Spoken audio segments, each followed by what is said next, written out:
Nós continuaremos, irmãos, nessa noite a exposição da vida de Neemias, um homem usado por Deus em tempos de adversidade. Nós já na semana passada iniciamos essa série e meditamos no capítulo 1 e 2 de Neemias, onde vemos Neemias recebendo a visita de Anani, um de seus irmãos, com alguns homens de Judá, trazendo uma triste notícia a ele, que a situação que se estava acontecendo em Jerusalém era uma situação triste, caótica, tudo derrubado, os muros caídos, as portas queimadas, grande assolação. Neemias, que era copeiro do rei, que estava a serviço do rei Artaxerxes, diz a palavra no capítulo 1 que quando recebe essa notícia, ele se assenta, ele chora, ele lamenta, mas ele também ora e jejua por um tempo. De acordo com o texto, somos informados que por 4 meses Neemias esteve orando ao Senhor. Até que no capítulo 2 nós temos a experiência de Neemias diante do rei, quando o rei percebe sua tristeza e o pergunta: por que você está triste, Neemias? E não pode ser qualquer tipo de tristeza, é uma tristeza que vem do coração.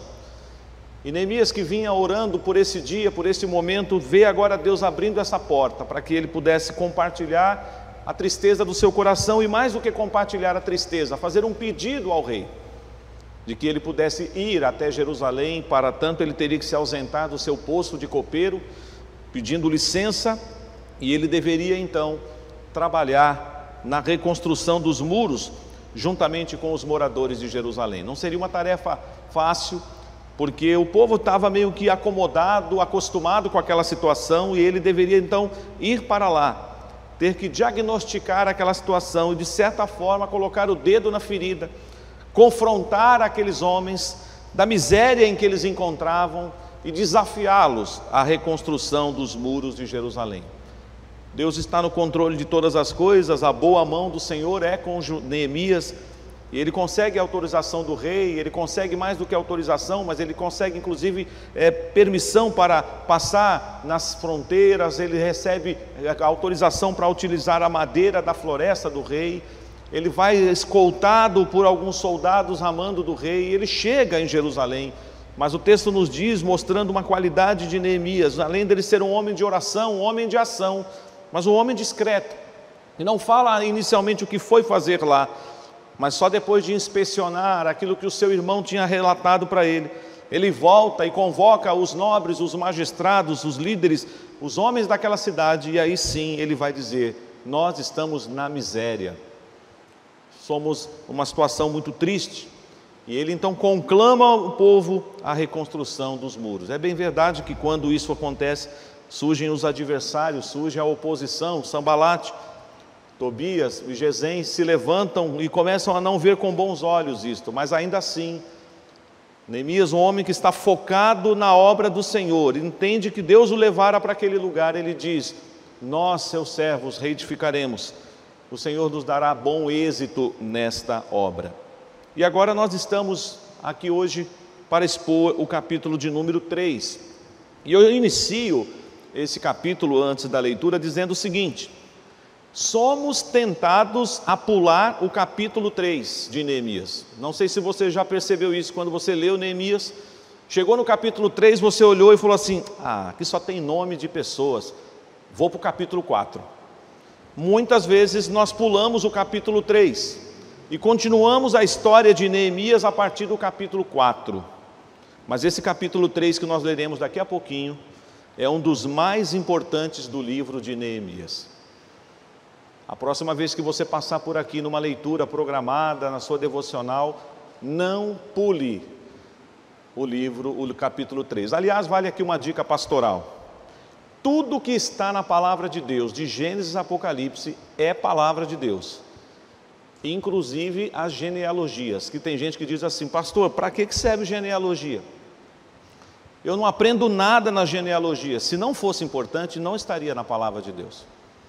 A genealogia que você encontra lá em Gênesis 5, que você encontra no Novo Testamento, todas elas são importantes, é palavra de Deus, como este capítulo, o capítulo 3. Então eu já estou preparando você para que você não diga depois que terminar o culto: por que o pastor Gilberto leu o capítulo inteiro? Ele não poderia ter lido só uma parte, porque nós vamos ficar repetindo nomes e mais nomes. Há muita lição para compartilhar nessa noite com os irmãos neste capítulo. Neemias, capítulo de número 3. E eu, antes da leitura, quero me dirigir às crianças e dizer às crianças que semana passada vocês fizeram um desenho lindo do muro de Jerusalém, algumas partes caídas, de Neemias orando.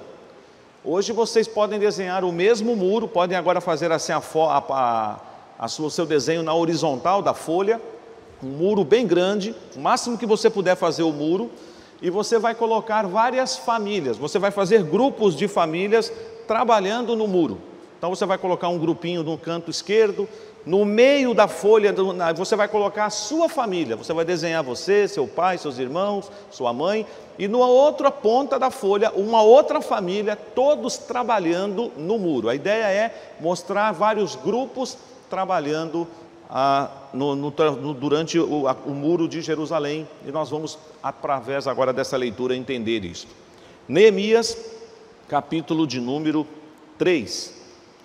Então se dispôs Eliasibe, o sumo sacerdote, com os sacerdotes, seus irmãos, e reedificaram a porta das ovelhas, consagraram-na, assentaram-lhes as portas e continuaram a reconstrução até a torre do Sem e a torre de Ananel. Junto a ele edificaram os homens de Jericó. Também ao seu lado edificou Zacur, filho de Inri. Os filhos de Asenaá edificaram a porta do peixe, colocaram-lhe as vigas e lhe assentaram as portas com seus ferrolhos e trancas. Ao seu lado reparou Meremote, filho de Urias, filho de Cós. Junto deste reparou Mesulão, filho de Berequias, filho de Mesezabel, a cujo lado reparou Zadok, filho de Baaná. Ao lado destes repararam os tecoitas. Os seus nobres, porém, não se sujeitaram ao serviço do seu senhor. Joiada, filho de Pazéia, e Mesulão, filho de Bezodia, repararam a porta velha, colocaram-lhe as vigas e lhes assentaram as portas com seus ferrolhos e trancas. Junto deles trabalharam Melatias, gibeonita, e Jadom, meronita, homens de Gibeão e de Mispa, que pertenciam ao domínio do governador de além do Eufrates. Ao seu lado reparou Uziel, filho de Araías, um dos ourives junto dele, Ananias, um dos perfumistas, e restauraram Jerusalém até o muro largo. Junto a estes trabalhou Refaías, filho de Ur, maioral da metade de Jerusalém. Ao seu lado reparou Gedaías, filho de Arumafe, defronte de sua casa, e ao seu lado reparou Atos, filho de Asabneias. A outra parte reparou Malquias, filho de Arim, e Assub, filho de Paate-Moabe, como também a torre dos fornos. Ao lado dele reparou Salum, filho de Aloés, maioral da outra meia parte de Jerusalém, ele e suas filhas. A porta do vale reparou Anum, e os moradores de Zanoa edificaram-lhe e assentaram as portas com seus ferrolhos e trancas, e ainda 1000 côvados da muralha até a porta do monturo. A porta do monturo reparou a Malquias, filho de Recabe, maioral do distrito de Bet-Aquerem. Ele a edificou e lhe assentou as portas com seus ferrolhos e trancas. A porta da fonte reparou a Salum, filho de Coozé, maioral do distrito de Mispa. Ele a edificou e a cobriu e lhe assentou as portas com seus ferrolhos e trancas, e ainda o muro do açude de Selá, junto ao jardim do rei, até aos degraus que descem da cidade de Davi. Depois dele reparou Neemias, filho de Azabuc, maioral da metade dos distritos de Bet-Zur, até defronte dos sepulcros de Davi, até o açude artificial e até a casa dos heróis. Depois dele repararam os levitas, Reum, filho de Bani, e ao seu lado Asabias, maioral da metade do distrito de Keila. Depois dele repararam seus irmãos Bavai, filho de Enadad, maioral da metade do distrito de Keila. Ao seu lado reparou Ézer, filho de Jesua, maioral de Mispa, outra parte defronte da subida para a casa das armas, no ângulo do muro. Depois dele reparou com grande ardor Baruque, filho de Zabai, outra porção, desde o ângulo do muro até a porta da casa de Eliasibe, o sumo sacerdote. Depois dele, reparou Meromote, filho de Urias, filho de Cós, outra porção desde a porta da casa de Eliasibe até a extremidade da casa de Eliasibe.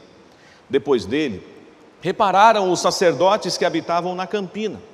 Depois repararam Benjamim e Assube, defronte de sua casa. Depois deles reparou Azarias, filho de Maazéias, filho de Ananias, junto à sua casa. Depois deles reparou Binui, filho de Enadade, outra porção, desde a casa de Azarias até o ângulo e até a esquina. Palau, filho de Uzai, reparou de frente do ângulo e da torre que sai da casa real superior, que está junto ao pátio do cárcere. Depois dele reparou Pedaías, filho de Parós, e os servos do templo que habitavam em Ofel, até de fronte da porta das águas para o oriente, e até a torre alta.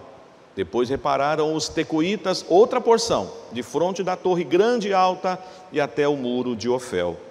Para cima da porta dos cavalos repararam os sacerdotes, cada um de fronte de sua casa. Depois deles reparou Zadok, filho de Imé, e de fronte de sua casa, e depois deles Semaías, filho de Secanias, guarda da porta oriental. Depois dele reparou Ananias, filho de Selemias, e Anum, o sexto filho de Zalaf. Outra porção depois deles reparou Mesulão, filho de Berequias, de fronte da sua morada. Depois dele reparou Malquias, filho de um ourives, até a casa dos servos do templo e dos mercadores, de fronte da porta da guarda, até o eirado da esquina. Entre o eirado da esquina e a porta das ovelhas, repararam os ourives e os mercadores. Amém. Certamente você já ouviu aquela famosa frase: a união faz a força. É bem verdade que você tem um outro relato na Bíblia de um povo que também se uniu com o objetivo de uma construção, mas aquela união não agradou os olhos de Deus. Era a Torre de Babel. Ali é o local de confusão, de soberba, porque lá eles queriam tornar o nome deles célebre, não o nome de Deus. Aqui, Deus é quem está por detrás, como nós já falamos na semana passada. Não é Neemias o personagem mais importante nessa história, muito menos o povo, que tem o seu valor, mas o personagem mais importante nessa história e em toda a história é o nosso Deus, que é soberano e que governa todas as nações. E Ele está no controle, é Ele que moveu o coração de Neemias, é Ele que usa agora Neemias como um servo, como um líder, para usar esse homem, para convocar todos esses nomes que nós citamos aqui, que foram trabalhar na reconstrução dos muros. Antes que você diga que eu estou desavisado, eu quero te fazer uma pergunta proposital. Foram muitos nomes que eu li aqui, não é verdade? O seu nome está nessa lista? Você encontrou o seu nome aqui? Claro que não, mas eu quero levar você a pensar nessa noite, a completar essa lista dos que trabalham no reino de Deus, dos que trabalham na obra do Senhor. Coloque o seu nome nesta lista. Já foi lido nesta noite que nós fomos convocados pelo Senhor e o Senhor derramou dons na igreja, capacitando-nos com o seu Santo Espírito. Todos têm uma função no corpo de Cristo, outros podem ter uma função aos nossos olhos até inferior, mas para Deus não existe isso. Todos nós somos importantes aos olhos de Cristo, porque não há dom de primeira categoria e de segunda categoria. Todos nós somos importantes, tanto o texto de Efésios 4, quanto o texto de 1 Coríntios 12, mostra a estrutura orgânica da igreja, onde Cristo é o cabeça e nós somos partes do seu corpo. Você deve glorificar a Deus com o que você é no corpo de Deus. Não tenha inveja do dom do seu irmão e da função que o seu irmão ocupe, mas também não se julgue superior ao seu irmão.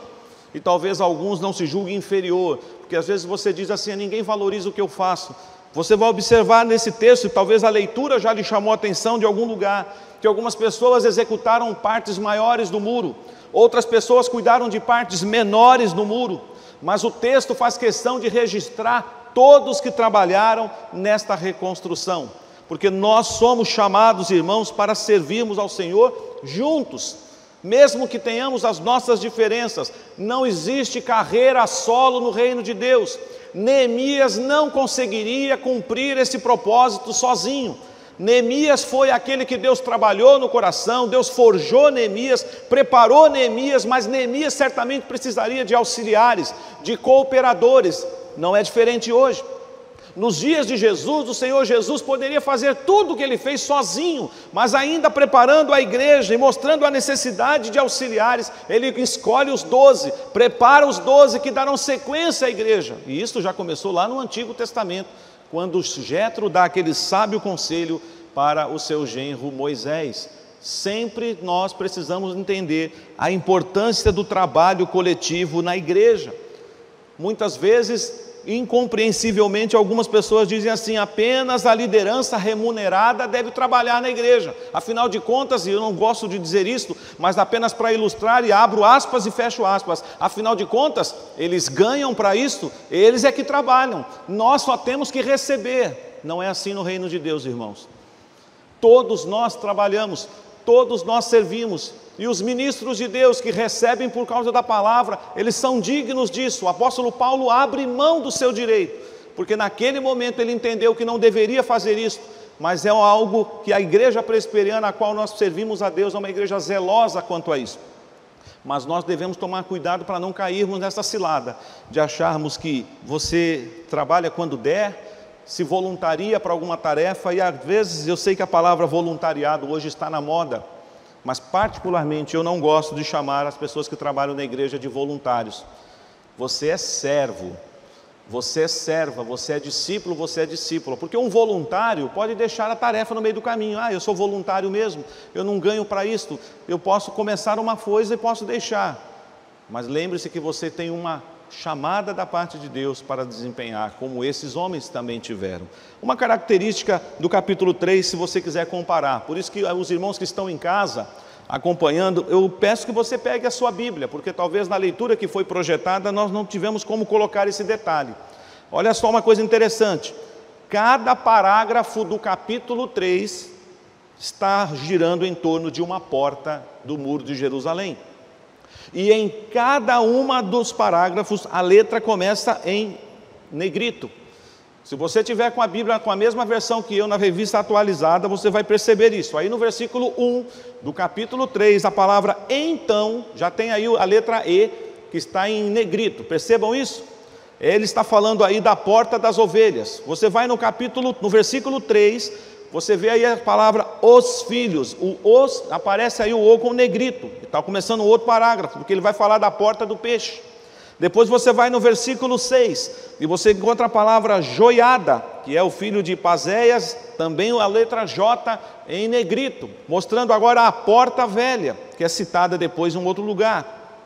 Versículo 13, nós temos também ali a porta do vale, a letra A está aí em negrito. E assim por diante, versículo 14, a porta do monturo, versículo 15, a porta da fonte, e versículo 28, a porta dos cavalos. 7 portas que tinham algo do redor, em torno de todo o muro de Jerusalém. Alguns estudiosos gostam de estudar os nomes, ou gostam de estudar esse número 7, que nós encontramos outras explicações, mas eu não darei essa ênfase hoje. Estou trazendo essa informação para mostrar a vocês uma distribuição, e se no original há esse destaque nos parágrafos, eu não poderia deixar de fazer isso aqui como um contexto do texto. Neemias demonstra, irmãos, ser um líder eficaz, enquanto distribui o povo ao longo do muro. Eu quero que você tente construir, não só as crianças que estão fazendo o desenho, mas você pode formar esse quadro na sua mente agora, e vamos nos transportar para Jerusalém. Aquele muro circular ao redor de Jerusalém, todo o muro está destruído. Como é que eles iriam começar? Será que todos estariam na mesma posição do muro? Neemias agora demonstrando não só um homem de oração, um homem de ação, um homem que fez um bom planejamento, mas ele é um excelente estrategista. Ele distribui o povo ao redor do muro. Todos estão servindo, o propósito é o mesmo, mas funções diferentes. Uns estão construindo porque tudo estava em ruínas, outros estão fazendo apenas reparos, outros estão colocando as portas nos lugares, ou seja, o propósito é um só, erguer os muros, mas cada um na sua função. Um homem usado por Deus em tempos de adversidade, ele está preparado para ser usado nas mãos de Deus, para motivar outros. E eu espero que você, membro desta igreja, você que nos acompanha, você que assistirá essa mensagem depois, você que está aqui nesta noite, você possa colocar o seu nome nessa lista e dizer: eu faço parte desse time, eu faço parte deste povo que trabalha. E eu não vou ficar com espírito de autocomiseração, dizendo: coitadinho, ninguém me vê, ninguém me valoriza. Nem função eu tenho na igreja, eu não fui nomeado para cargo algum, eu não fui eleito para nada, por isso que eu não faço nada nessa igreja. Você está redondamente enganado. Você não precisa de um cargo para servir. E geralmente depois do seu serviço é que o Senhor vai lhe dar oportunidade. Nós não comungamos daquela ideia de que se tem alguém na igreja que não está fazendo nada, que está meio desanimado e até ameaçando sair da igreja, então vamos dar um cargo para ela não ir embora. Nós não comungamos dessa ideia.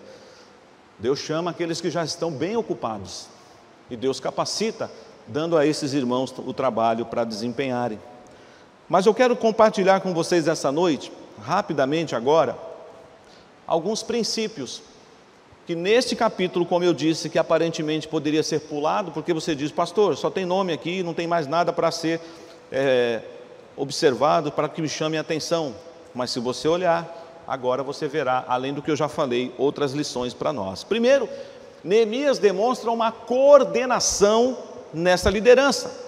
Alguns trabalhadores tinham a responsabilidade, irmãos, de reconstruir a sua parte do muro, desde o alicerce, enquanto outros tiveram apenas de fazer reparos. Não importavam se estivessem envolvidos na construção ou na restauração. Cada um sabia o que se esperava da sua tarefa. Em todo o trabalho houve uma coordenação de esforços. Quando nós estamos servindo a Deus no seu corpo, nós precisamos também dessa coordenação. E eu creio que, em primeiro lugar, quem faz essa coordenação é o próprio Deus, através do Espírito Santo, que concede dons à igreja. Você precisa saber muito bem qual é o seu papel. Agora, usando o muro como uma figura de linguagem, o que é que você precisa fazer neste muro? O que é que você precisa, qual é a função que o Senhor está te dando? E você deve desempenhá-la bem. Por isso que uma coordenação é extremamente importante. Só para os irmãos terem uma ideia. Outra coisa que ele usou aqui, eu li várias vezes, mas eu vou citar alguns versículos e eu quero chamar a sua atenção. Olhem comigo o versículo de número 10. Diz assim: ao seu lado reparou Gedaías, filho de Arumafe, defronte da sua casa. Versículo 23. Depois repararam Benjamim e Assub, defronte da sua casa. Versículo 28. Para cima da porta dos cavalos repararam os sacerdotes, cada um defronte da sua casa. Outra estratégia de Neemias. Neemias queria que os homens estivessem próximos de suas famílias, porque havia a possibilidade de ataques dos inimigos. E eles então entendiam que os trabalhadores precisariam estar perto da família para, numa necessidade, numa emergência, eles pudessem socorrer a sua família, os seus filhos, esposas. Olha só que coisa interessante. O líder precisa servir, o homem e a mulher precisam estar fazendo a obra do Senhor, mas nunca você deve substituir ou não deve subestimar a sua família. Talvez você diga assim: ah, pastor, mas para eu fazer a obra do Senhor, eu vou ter que perder a minha família, ou eu vou ter que deixar de cuidar da minha família. E é interessante que nós muitas vezes gostamos de inverter uma ordem que não pode ser invertida. Deus, família, amigos, coisas. Não inverta essa ordem de forma alguma. Deus, família, amigos, coisas. Existem pessoas que estão dando valor a coisas no lugar da família. Deus está no final da lista, tudo errado. Se você colocar sua família no lugar de Deus também, você estará em pecado, e se tornará uma idolatria para você. Mas como é importante, Neemias entendeu então que, assim como o muro era vasto, ele percebeu que cada família morava numa determinada região do muro. Ele falou assim: você que mora aqui deste lado do muro, eu não vou fazer você atravessar para o outro lado do muro para trabalhar. Você vai trabalhar em frente à sua casa. Você fica mais perto de casa. Se você precisar proteger a sua família, isso ficará mais claro quando fizermos a exposição do capítulo 4. Coordenação. Mas uma coisa também que Neemias trabalha com esses homens aqui é a cooperação. Homens de lugares diferentes. Olha comigo aí o versículo 7. Não tinham só os moradores de Jerusalém participando da construção. O versículo 7 diz assim: junto deles trabalharam Melatias, Gibeonita, e Jadom, Meronotita, homens de Gibeão e de Mispa, que pertencem ao domínio do governador de além do Eufrates. Existiam pessoas que não eram moradoras nativas de Jerusalém, mas que atenderam à convocação de Neemias, homens de outras regiões. Esses talvez Neemias não tivesse a preocupação de colocá-los perto de casa, porque eles não moravam ali. Esses poderiam ser distribuídos em qualquer parte do muro. Mas então nós vemos aqui a importância da cooperação. Neemias nota que um dos oficiais, isso aqui é digno de nota, irmãos, o nome dele é Salum. Ele estava sendo auxiliado, sabe por quem? Pelas suas filhas. Olha comigo aí o versículo 12. Versículo 12, ao lado dele reparou Salum, filho de Aloés, maioral da outra meia parte de Jerusalém. E quem ele estava reparando? Com as suas filhas. Talvez naquela época não era muito comum a mulher participar desses trabalhos, porque ela ficava em casa cuidando de outros afazeres, mas o que motivou essas filhas a ajudarem o pai? Eu fico imaginando como esse pai deve ter se alegrado por ver as suas filhas junto com ele fazendo a obra. Como nós pais também nos alegramos quando vemos os nossos filhos servindo a Deus ao nosso lado. Eu sei que isso é um momento até difícil de dizer, porque existem mães, existem pais que choram porque os seus filhos não estão aos seus lados. Mas se você tem os seus filhos servindo ao Senhor, glorifique a Deus por isso, porque isso é um tesouro, isso é algo maravilhoso. E nós não podemos perder de vista isso. A família está participando da obra, não é somente o marido, não é somente a esposa, ou se você exerce algum cargo, todos trabalhando na obra, cooperação. Mas tem um detalhe, assim como nós falamos na semana passada da oposição, nem todos cooperaram na obra. Eu quero chamar a sua atenção para o versículo 5, olha o que nos diz o versículo 5, ao lado destes repararam os tecoitas, mas olha o que nos diz agora a segunda parte, os seus nobres, porém, não se sujeitaram ao serviço do seu Senhor. É triste dizer isso, irmãos, mas nem todo mundo abraça a causa de Cristo. Eu ouvi há muitos anos um pastor, quando eu o convidei para pregar na Brasilândia, quando eu pastoreei lá, e ele usou uma figura muito engraçada. Ele ilustrou a vida da igreja, com muito carinho, é claro, como se fosse assim uma carroça. E ele colocou aquela carroça, ele foi, durante a pregação dele, usando várias projeções, e primeiro apareceu a carroça vazia. Aí ele mostrou algumas pessoas que foram colocadas em cima da carroça. Aí ele perguntou, quem são estes? Ele falou assim, este é o povo que não trabalha na igreja, mas querem estar do bom e do melhor. Afinal de contas, eles investem na igreja, então eles querem receber um serviço de qualidade. Eles estão em cima da carroça e ninguém tira eles de lá. Lamentavelmente, irmãos, existem pessoas assim. Assim como tivemos os nobres dos tecoitas que não se sujeitaram ao serviço, dizendo, o quê? Olha só, eu vou colocar a mão em pedras, vou reconstruir muros, eu não vou trabalhar. Existem pessoas assim, que não querem servir. Mas nós que servimos ao Senhor, não devemos escolher, dizendo, Senhor, só vou se for isto, só faço se for aquilo. Você tem que dizer, eis-me aqui, Senhor, use-me onde o Senhor quiser. E aí nós vemos, irmãos, então, essa ideia de que aquela carrocinha tinha agora também um grupo atrás da carroça. Só que não pensem vocês que aquela carroça estava sendo empurrada, era um grupo que puxava a carroça. A ideia era o grupo do contra, o grupo da oposição, que sempre diz assim, não adianta tentar, eu já tentei, já tentaram, não vai dar certo, não vai dar certo. Então você tem uma turma em cima que não faz nada, tem uma turma atrás que quer puxar contrário, e aí aparecem alguns irmãos na frente tentando puxar a carroça. Às vezes nós nos sentimos assim. Nem todos se envolvem, nem todos cooperam na obra. Neemias teve que lidar com isso. Então ele teve que ter coordenação, ele teve que ter cooperação. Mas ele teve também, sabe o quê? Que reconhecer o trabalho daqueles irmãos, a apreciação. Nesta questão de apreciar e reconhecer o trabalho dos obreiros, era de se esperar que Neemias talvez destacasse, por exemplo, olha aí o versículo 13, vamos ver. A porta do vale reparou-a Hanum e os moradores de Zanoa. Edificaram-na e lhe assentaram as portas com seus ferrolhos e trancas, e ainda 1000 côvados da muralha até a porta do monturo. Trazendo para uma medida para nós, sabe quantos que eles trabalharam? 500 metros do muro eles repararam. Alguém diria assim, nossa, vamos ter que dar uma placa para essa família. Vamos ter que fazer um trabalho especial, afinal de contas, esses trabalharam mais do que todo mundo. Mas Neemias, talvez percebendo isso, ele faz questão de mencionar o que vem na sequência, versículo 14. Olha só, a porta do monturo reparou-a Malquias, filho de Recabe, maioral do distrito de Bet-Aquerem. Ele a edificou e lhe assentou as portas com seus ferrolhos e trancas. Malquias fez o trabalho talvez menor comparado com o outro, 500 metros do muro.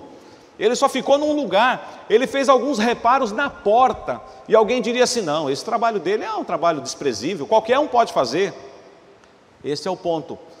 Neemias percebendo que tinha que trabalhar a motivação do povo, e isso é um segredo que um líder precisa ter diante de Deus, não é bajulação, não é você ficar também sendo falso com a pessoa, nós não sabemos disso, o elogio tem o seu lugar, tem o seu momento. E nós não podemos também querer fazer alguma coisa grande ou pequena para recebermos o elogio. A nossa motivação é a glória de Cristo, é fazermos por louvor dEle. Mas quando você recebe da parte de Deus o reconhecimento do seu trabalho, nós não devemos entre nós criar um espírito de competição. Nossa, os filhos lá de Zanoa, os moradores de Zanoa, eles fizeram uma obra muito grande, afinal de contas, 500 metros de muro, e o outro ficou só na porta. Muito pouco. Não faça isso, irmãos. Todos nós somos importantes. Neemias soube elogiar tanto uma família quanto a família, ou por que não dizer, Malquias sozinho. Mas agora uma palavra que aparece repetidas vezes, eu não vou ler, porque eu já a leitura reconheço que foi extensa. Várias vezes você vai encontrar uma palavra assim: edificou, reparou. Essas palavras significam então que cada obreiro cumpriu a sua tarefa. Edificou, reparou, terminou. Ou seja, a tarefa que foi dada para cada um, a maneira como Neemias distribuiu isso ao redor do muro, cada um distribuiu. É claro que aqui é um resumo, nós vamos ter que continuar ainda a exposição de Neemias. O muro não está pronto ainda, mas esse capítulo 3, por isso que eu digo, não pode ser suprimido da nossa leitura do livro de Neemias, porque ele mostra para nós a relação dos que trabalharam, dos que se envolveram na obra. E eu pergunto para você mais uma vez, terminando a mensagem: o seu nome está nessa lista? Ou nós vamos usar aquele ditado popular por aí: pastor, me inclua fora desta. Eu estou fora. Eu gosto de vir à igreja, assistir, e se bem que nós não viemos aqui para assistir o culto é serviço, nós viemos aqui prestar culto, mas tem gente que fala assim, não é? Eu só venho à igreja para assistir o culto, é só o que eu posso dar para a igreja. Alguns apenas chegam a dizer, é claro que também não tem base bíblica nenhuma, que diz: o meu dom, sabe qual que é? Assistir culto. Sentar no banco da igreja e assistir culto. Isso não é dom. Estar aqui, meus irmãos, é um dever que nós devemos fazer com prazer. Se você foi transformado por Jesus, se você foi regenerado, justificado, você foi adotado pelo Pai, você recebeu dons. E você precisa buscar, talvez você precise conversar com um dos seus pastores, você precisa de orientação, de discipulado, mas você foi salvo para servir. Todos esses nomes, todas essas famílias fizeram a sua parte. Neemias teve o cuidado de coordenar a obra, Neemias teve o cuidado de pedir a cooperação de todos. 100% ele não alcançou, porque alguns não se envolveram na obra, não é diferente hoje. Até mesmo no colégio apostólico, um dos 12 traiu Jesus. E eu acho que Deus sempre nos ensina que devemos estar preparados para enfrentar oposição e decepção. Mas Neemias soube também trabalhar o reconhecimento do valor de cada um desses irmãos, e isso também é importante para a igreja crescer. E a obra concluída. O povo está em ânimo para trabalhar. E eu termino então, amados, dizendo que Neemias demonstrou a sua liderança, valorizando os seus trabalhadores, aplicando princípios importantes na realização de uma grande obra. E eu repito esses princípios: coordenação, cooperação, a apreciação e reconhecimento e a conclusão da tarefa. O texto de Efésios 4 e de 1 Coríntios 12 diz para nós que somos membros do corpo de Cristo. Embora sejamos muitos, em Cristo Jesus nós somos um. Você faz parte desse time convocado pelo Senhor para trabalhar hoje? Talvez você diga: pastor, eu não tenho como colocar o meu nome na lista de Neemias, porque Neemias já foi.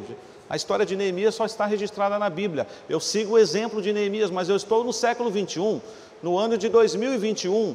O que eu tenho que fazer hoje? Você tem que dizer para o Senhor Jesus, o Senhor da igreja: eis-me aqui, Senhor. Eu quero que o Senhor me coloque na lista dos servos e servas que querem fazer a tua obra. Não só na igreja local, mas no reino de Deus. Por isso que o Senhor nos conclama para trabalharmos na sua obra.